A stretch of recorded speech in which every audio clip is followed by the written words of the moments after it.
ಜೈಲಲ್ಲಿ ಮೊಬೈಲ್ ಸಿಗ್ತಾವ ಲಾಂಗ್ ಸಿಗ್ತವೆ ಅಂದ್ರೆ ಅಡ್ಮಿನಿಸ್ಟ್ರೇಟರ್ ಯಾವ ರೀತಿ ಹೋಗಿದೆ, ಈಗ ಹಿಂದೇನು ಆಗಿದ್ದಂತ ಘಟನೆಗೆ ತನಿಖೆ ಆರಂಭ ಆಗಿದೆ.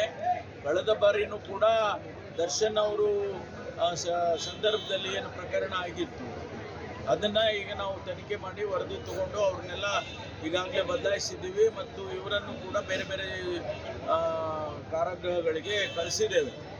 ಜೊತೆಗೆ ಏನು ಮೊನ್ನೆ ನಡೆದಂಥ ಘಟನೆಯಲ್ಲಿ ಇಡೀ ನಮ್ಮ ರಾಜ್ಯದಲ್ಲಿ ಇರ್ತಕ್ಕಂಥ ಎಲ್ಲ ಕಾರಾಗೃಹಗಳಿಗೂ ಕೂಡ ಈಗಾಗಲೇ ಅದಕ್ಕೆ ತನಿಖೆ ಮಾಡ್ತಾ ಇದ್ದೀವಿ.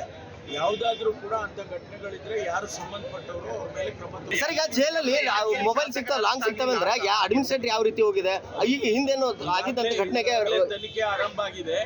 ಕಳೆದ ಬಾರಿನೂ ಕೂಡ ದರ್ಶನ್ ಅವರು ಸಂದರ್ಭದಲ್ಲಿ ಏನು ಪ್ರಕರಣ ಆಗಿತ್ತು ಅದನ್ನ ಈಗ ನಾವು ತನಿಖೆ ಮಾಡಿ ವರದಿ ತಗೊಂಡು ಅವ್ರನ್ನೆಲ್ಲ ಈಗಾಗಲೇ ಬದಲಾಯಿಸಿದ್ದೀವಿ ಮತ್ತು ಇವರನ್ನು ಕೂಡ ಬೇರೆ ಬೇರೆ ಕಾರಾಗೃಹಗಳಿಗೆ ಕಳಿಸಿದ್ದೇವೆ.